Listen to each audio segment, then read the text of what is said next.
ఒక పెద్ద ఆయన ట్రైన్లో ఉన్నాడు. ఆయన లేచి ట్రైన్లో ఉన్న ప్రయాణికులకు బిగ్గరగా కేక వేసి చెప్పాడు, క్రీస్తు యేసు ప్రభువు త్వరగా రాబోతున్నారు, మారు మనసు పొందండి. అక్కడ కూర్చున్న మహిళ గట్టిగా నోర్మయ్య అని అరిసింది. నీకేమి తెలియదు, యేసు రాడు లేడు, ఉంటే కదా రావటానికి అని అన్నది. ఆ పెద్ద ఆయన బాధతో తన సీట్లో కూర్చున్నాడు. దేవుడు అతన్ని లేచి ధైర్యంగా దేవుడు రాబోతున్నాడని చెప్పు అని బలముగా ప్రేరేపిస్తున్నాడు. మరలా ఆయన లేచి యేసు త్వరగా రాబోతున్నాడు, మారు మనసు పొందండి, పాపాలను విడిచిపెట్టండి అని గట్టిగా చెప్తున్నాడు.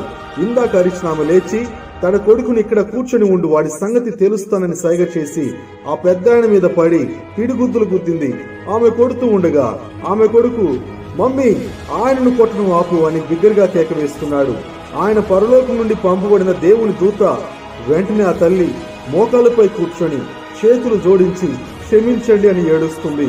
ఆ పెద్ద ఆయన అడుగుతున్నాడు, అమ్మా ఎందుకు ఏడుస్తున్నారు? నా కొడుకు మోగవాడు, ఇప్పుడు అతను మాట్లాడుతున్నాడు, దేవుని గురించి మాట్లాడి మిమ్మల్ని కొట్టాను, ఆయన దేవుడు నా కొడుకుకి మాట ఇచ్చాడు, దేవుడు ఉన్నాడు, రాబోతున్నాడు అని ఆయనతో కూడా ఇప్పుడు ఆమె ప్రకటిస్తుంది. నేర్చుకోవాల్సిన పాఠం ఏమిటో తెలుసునా?